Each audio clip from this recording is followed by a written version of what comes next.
मैंने अमेरिका के Colorado state में 20 सालों तक पार्क रेंजर का काम किया है। इन 20 सालों मैंने इस स्टेट के कई अलग अलग जंगलों में काम किया, मैंने सामना किया है। वो भूतों और शातानों से कम डरावनी नहीं है।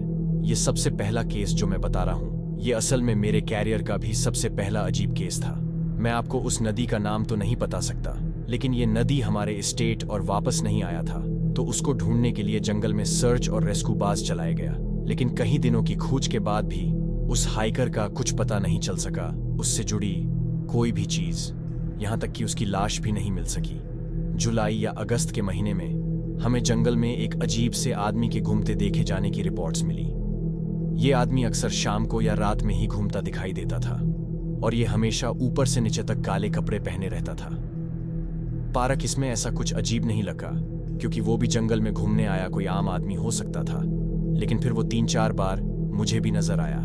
हर बार वो मुझे अंधेरे में ही दिखाई देता था। मैं उसको रोकने की कोशिश भी करता, लेकिन माँ, मैंने कुछ और देख लिया हो, क्योंकि ऐसे अचानक से कोई कैसे गायब हो सकता था। लेकिन उसकी शेप बिल्कुल किसी इंसान के जैसी होती थी। अब उस हाइकिंग पर गए आदमी का इस काले कपड़े वाले केश से क्या संबंध है, ये मैं आपको अभी बताने वाला। काले कपड़ों वाला आपने दिखाई दिया, वो जिस चकिए मुझे जाता दिख रहा था, वो रास्ता आम लोगों के लिए बिल्कुल बंद था। मतलब कि घूमने आने वाले टूरिस्ट उस रास्ते पर नहीं जा सकते थे, लेकिन हम रेंजर्स उस रास्ते पर जा सकते। तो मैंने मन मना लिया था कि आज तो इसके ठिकाने का पता लगा के ही रहूंगा। मैं जानता था कि अगर मैंने इसे आवाज दी तो हमेशा की तरह ये कहीं अगहीं गायब हो जाएगा। इसलिए मैं बिना उसे आवाज दिए धीरे धीरे उसके पीछे पीछे जाने लगा। मैंने भी हार नहीं मानी, बस किसी तरह उसका पीछा करता रहा। उसके पीछे मैं करीब 2 किलोमीटर दूर तक गया था कि तभी एक जगह मुझे एक बैग पराग दिखाई दिया। मैंने उस बैग को देखने के लिए 2 सेकंड के लिए ही अपनी नजर घुमाया तो उसकी हालत बहुत खराब थी, बुरी तरह कटा फटा हो गया था। बाद में पता चला कि वो बैग असल में उसी आदमी का था जो जनवरी में जंगल से गायब हुआ था। तब तो उसको ढूंढने के काम को बंद कर दिया गया था, लेकिन वो बैग मिलने के बाद फिर हमें बहुत सारी हड्डियां दबी मिली। वो हड्डियां उसी आदमी की थी। उस आदमी को जमीन में गाड़ दिया गया था। लेकिन सबसे अजीब बात यह थी कि वो आदमी जनवरी में गायब हुआ था, जबकि उसकी हड्डियों की हालत ऐसी थी कि वो सह। लेकिन बिना एनालिसिस से ये साफ था कि ये उसी आदमी की हड्डियां हैं। इस पूरे वाकये में ये तो साफ था कि उस आदमी का खून किया खाया था, क्योंकि वो आदमी अपने आप तो वहां जमीन के नीचे नहीं दब सकता था। तो अब अगला सवाल ये था कि ऐसा किया तो उसने मुझे उसकी लाश तक क्यों पूछाया। क्या इस घटना के बाद अगले कई दिनों तक हमारी पूरी टीम को हाई अलर्ट पर रखा गया। आने जाने वाले लोगों को भी बता दिया गया कि जंगल में काले कपड़े पहने कोई आदमी का, ये काले कपड़ों वाला आदमी हमारे स्टेट के और माउस सभी जंगलों में देखा जाने लगा। जिसका मतलब था कि ये कोई एक अकेला आदमी नहीं है, बल्कि इनका पूरा ग्रुप है। लेकिन फिर करीब एक देखे जाने की सारी घटनाएं अपने आप रुक। हमें अक्षर तक पता नहीं चल सका कि वो लोग कौन थे जो पूरे स्टेट के जंगलों में घूम रहे थे। उस आदमी के कत्ल में उनका क्या हाथ था, ये तो मैं पक्के तौर पर नहीं कह सकता, लेकिन जहां तक मेरा ख्याल है ये लोग शायद किसी भूहद पर गायब होने के पीछे भी जरूर इन्हीं लोगों का हाथ था। एक और अजीब केस के बारे में बताऊं तो ये 1999 की गर्मियों की बात है।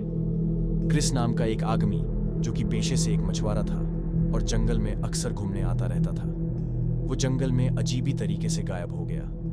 हमारे स्टेट के एक बुहात तो देखा कि वो आदमी अपने टेंट में नहीं था, उसका स्लीपिंग बैग खाली था। आसपास उसकी सब चीजें भी पड़ी थी, बस वो आदमी वहां नहीं था। हमें उसके खोने का पता चला तो सर्च ऑपरेशन चलाया गया, लेकिन उसका मिलना तो दूर, उस कुत्ते उसकी गंध का कुछ दूर तक तो पीछा करते। लेकिन फिर जंगल के अंदर एक 300 फीट ऊंची पहाड़ी के नीचे जाते ही वो उसकी गंध को देते, जैसे कि वो आदमी उस पहाड़ी के ऊपर गया हो, जो कि बिल्कुल इम्पॉसिबल था। एक अकेले आदमी के लिए जंगल में एक जगह एक इंसानी पंजा पेड़ में एक चाकू से टंगा हुआ मिला है। मतलब कि उस पंजे की हथेली में किसी ने चाकू घुसेड़ के उसको पेड़ के तने में टांग दिया था। आप समझ रहे हो, जब हमें इस बात का पता चला तो हमारा क्या रहा होगा कि ये उसी आदमी का हाथ है जो 1 महीने पहले गायब हुआ था। लेकिन अजीब बात ये थी कि ये हाथ उसके गायब होने वाली जगह से करीब 10 किलोमीटर दूर मिला था। जंगल में हाइकिंग के लिए आए एक टूरिस्ट ने उस हाथ को देखा था, और तब उसने हमें रिपोर्ट खून का कोई निशान तक नहीं मिला।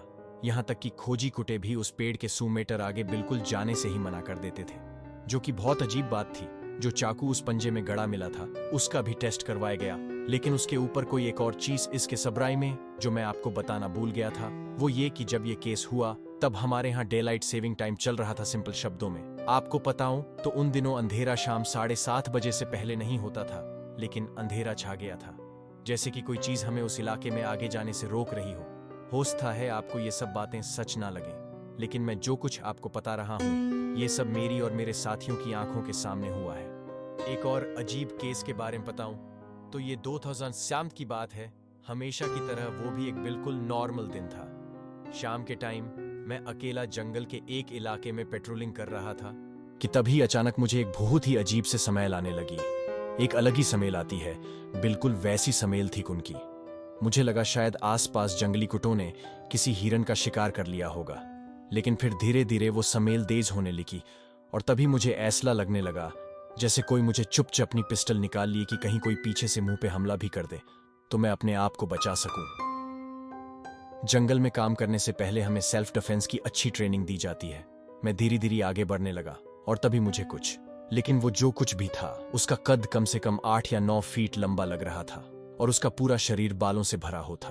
वो दूर से 2 पेड़ों के बीच में से जैसे मुझे चुप चुप के देख रहा था। झाड़ियों और पेड़ों के बीच उसके चेहरे को समझने जैसा लकड़बग्घे का मुंह होता है, बिल्कुल वैसा। लेकिन ये 2 पैरों पर कैसे खड़ा था आगे बताने से पहले मैं आपको बता दूं कि मैंने अपने साथियों से जंगलों में बिग फूट के देखे जाने की भी बहुत से किस्से सुने थे। मेरे साथी बतात जो मुझसे करीब 30 कदम दूर खड़ी थी, इसका मुंह वैसा नहीं था। इसके तो मुंह में ना जाने जैसे कितने दांत बहरे लग रहे थे जिनसे लार टपक रही थी, जैसे कुत्ते के मुंह से टपकती है। आंखें सुर्ख लाल और वो एक हाथ से एक पैर को पकड़िए मुझ पे हमला करने वाला है। वो तो बस बिल्कुल चुपचाप नहा खड़ा था, जैसे कोई इंसान खड़ा होता है, जैसे कि वो चाहता था कि मैं उसे देखूं।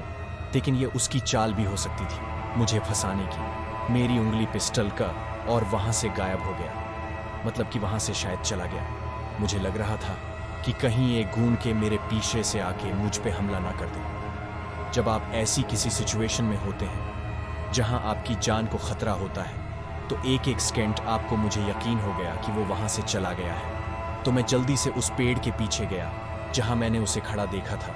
मुझे लगा शायद कोई सुराग मिलेगा कि ये क्या चीज थी, लेकिन वहां ऐसा कुछ नहीं मिला, ना कोई बाल ना और कुछ अंधेर जिससे मैं वहां आया था।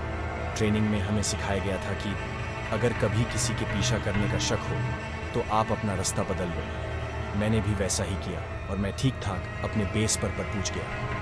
इन 3 केसेस के अलावा भी मैंने हमारे डिपार्टमेंट के लोग इस तरह की चीज़ों को कभी किसी को नहीं बताते, क्योंकि ये चीज़ें ऐसी हैं कि कोई भी हमारी बातों पर यकीन नहीं करता। सबको लगता है कि हम झूठ बोल रहे हैं और लोग हमारा मजाक उड़ाने लगते हैं, लेकिन लोग चाहे को इनको हमसे बेहतर दुनिया में और कोई नहीं जान सकता।